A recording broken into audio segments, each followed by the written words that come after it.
Kita ada bandana bedanya apa? Nah, ini Nah, seperti ini. Jadi kalau bayangkan kalau dengan keyboard, nah lamanya seperti kita nulis apa? belum selesai. Ketika ada antrian kasir panjang. Kalau beli satu biji nggak masalah. Iya. Yang bermasalah itu belanjaannya banyak.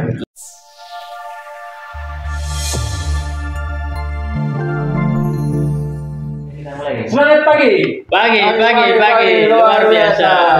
Oke, kita ketemu lagi ya di sesi tertentu. Oke, kali ini saya Arif, kemudian ada Pak Heru, ada Mas Farid, dari divisi Technical Support dan Sales Support. Nah, mengenai sekarang kali ini kita membahas mengenai yang berhubungan dengan sedikit teknis ya. Nah, berasal dari buku ini, yaitu buku pengenalan komputer, pengarangnya Jogja M, penerbit dari Andi Offset Yogyakarta. Jadi kita semua baca kitab ini ya.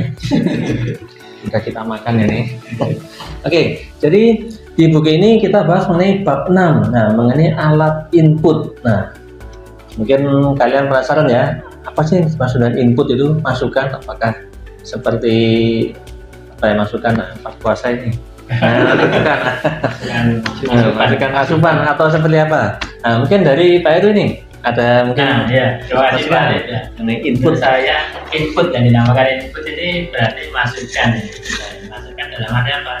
Basis kali ini kan kita komputer ya Pak Alif ya.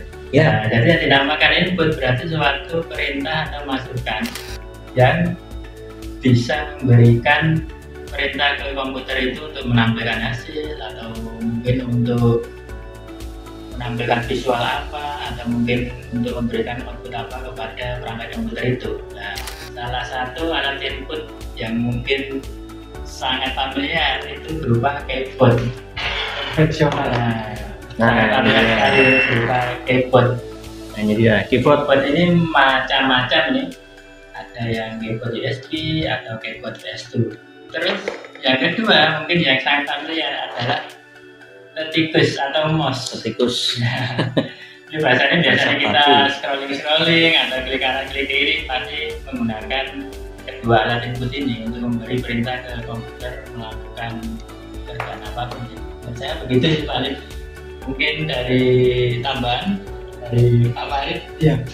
Kalau di sini kita lihat juga ada ini scanner ini. Nah, ya apa ini? Dari alat hijau-hijau. Nah, benar. Scanner ya. Iya. Kalau untuk scanner ini kan, kalau setahu saya di Sales Support itu kan scanner ini juga untuk menginput dari barcode ke memindahkan barcode ke visualisasi ke komputer gitu hasilnya. Gitu.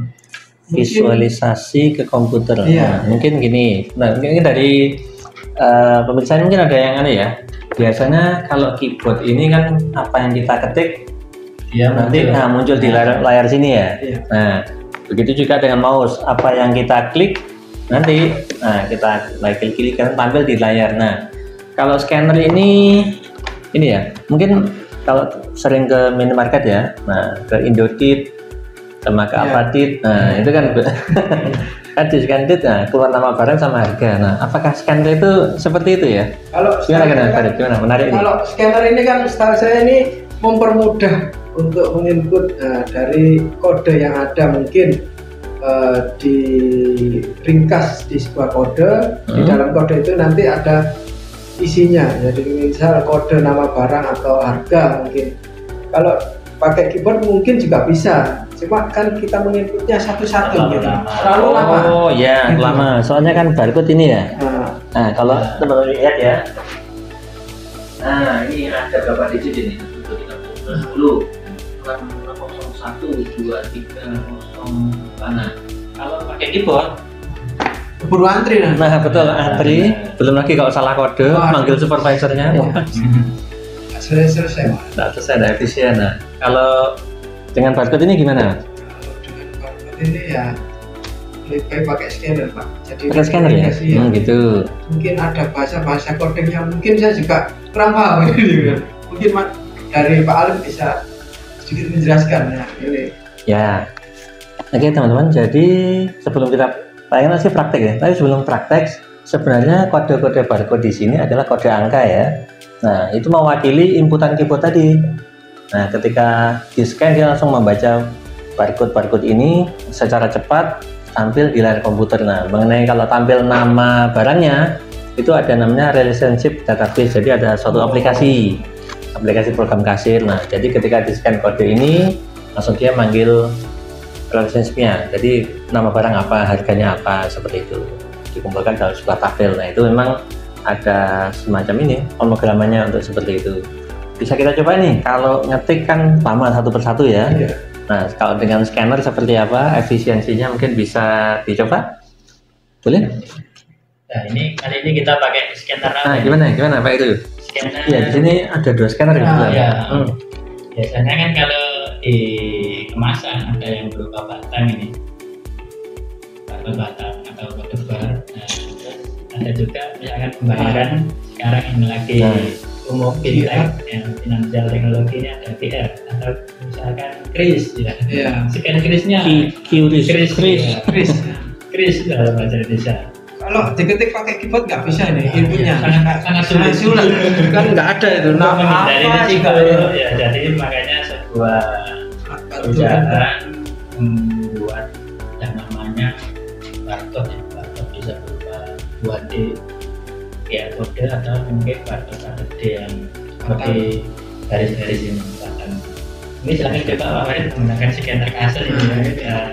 Di sini kita ada salah satu jenis alat input yang terupdate saat ini, yaitu adalah scanner. Nah, ini produk Kasen menggunakan scanner Bluetooth. Nah, ini kita menghubungkan ke cradle-nya. Jadi ini ada yang ini otomatis Pak Ardi ya, sama cradle-nya. Ya, wireless charging. Ya, bisa otomatis charging. Tinggal ditaruh aja di cradle-nya. Nah, kita coba hasilnya. Nah, kita cocokkan hasilnya. Nah, cukup cepat ya Pak ya? Iya, cukup cepat sekali. Ini kalau kita input di keyboard ini masih belum selesai ini. Ini ada berapa digit ini? Di 1, 2, 3, 4, 5, 6, 7, 8, 9, 10, 11 digit. 11 digit. Nah, hasilnya ada 11 digit. Kalau kita input pakai keyboard secara manual, nggak selesai. Iya, apalagi pengguna baru. Iya. 6, berapa tutul-tutul. Mungkin bisa di scan ya ini Bapak yang tadi contohnya adalah kode 1D ya, 1 dimensi ya. Sekarang kita coba scan untuk yang 2D, barcode untuk yang 2D. Nah, ini kalau kita ketik input sama keyboard juga nggak bisa. Kita baca kotak-kotaknya juga nggak tahu maksudnya, ini cuma ada gambar aja. Makanya kita perlu alat bantu scanner. Nah, kita coba untuk hasilnya.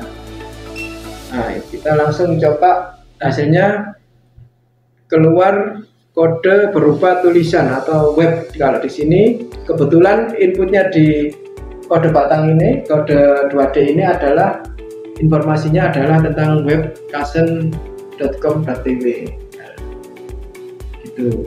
Mungkin ada dari Pak Alif, kita coba menggunakan yang konvensional. Ya, tadi makanya kok ini diangkat nggak ada kabelnya. Iya, wireless. Namanya wireless ya. Nah, sekarang kita coba ya scanner yang pakai kabel ini. Nyalanya beda ya Pak ya? Oh iya beda, coba Mas Farid bisa dibantu dinyalakan kita ada batas bedanya apa? Nah, ini kalau mungkin bisa di sebelah sini. Nah ya kelihatan. Kalau yang saya pegang yang hitam ini dia berupa garis lurus ya. Nah, teknologinya laser. Kalau yang dipegang Mas Farid ini yang hijau menggunakan teknologi imager. Nah, dia bisa membaca barcode 1D maupun 2D. Jadi kalau ini barcode 1D itu yang garis-garis.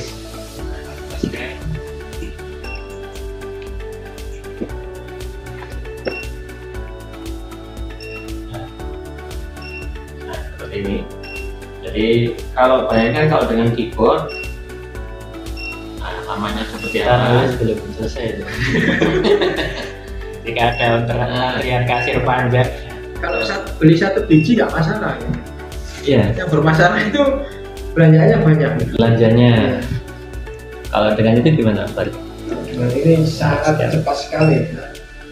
Responnya sangat responsif, sangat responsif karena dia bisa membaca 2D sama 2D. Oh gitu. Apalagi itu ringkas ya, bisa bergerak mau terikat kabel. mau dibawa keliling mobile juga bisa pada jarak tertentu, tapi jangan sampai ke luar zona.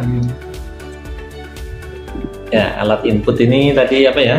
Jadi selain tadi kita ke Dunarita kan sudah ada scanner ya. Mungkin keyboard tetap ada ya Pak Heri ya? Tetap ada. Mungkin scanner ini bisa, kalau saya artikan bisa sebagai pengganti keyboard sebenarnya.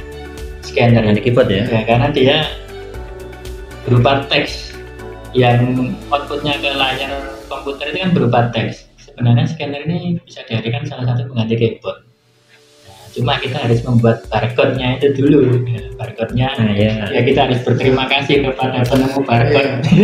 Penemu barcode ini untuk membuat sandi-sandinya barcode supaya bisa memudahkan. Tentang alat input bisa berupa Gimana? mungkin juga reader berupa NFC, proximity device, RFID, itu kan sebagian dari salah satu alat input yang mungkin next kita bahas ya. Iya, Kecepatan ini kita mulai dari pertama berupa sederhana, keyboard dan mouse biasanya yang sangat umum kita gunakan. Ternyata ini adalah salah satu bagian dari inputnya, alat input dari sebuah perangkat komputer. Nah, oke, terima kasih Pak Heri masukannya. Jadi untuk yang kita ya biasa kantoran pasti sudah familiar dengan keyboard sama mouse. Mungkin bukan adik-adik terbiasa sama ini game PS. Nah, itu kan input juga kan itu. Konsol. Nah, itu inputan ya. Iya. Teknologinya wireless sudah bukan kabel seperti ini. Nah, banyak sebenarnya kita ulas. Iya. Mungkin di next sesi kita bahas mengenai PS ya, 1, 2, 3. Iya. Ya, bisa kita bahas mengenai kalau tadi input. Nah, di bedah buku berikutnya kita bahas mengenai output. Nah, apa itu? Nah, jangan lupa ya tetap ikuti di YouTube bedah buku ini. Jangan lupa subscribe ya dan di like yang ketiga. Oke. Sekian dari kami, kita akhiri. Semoga bermanfaat. Terima kasih. Semangat pagi. Pagi luar biasa.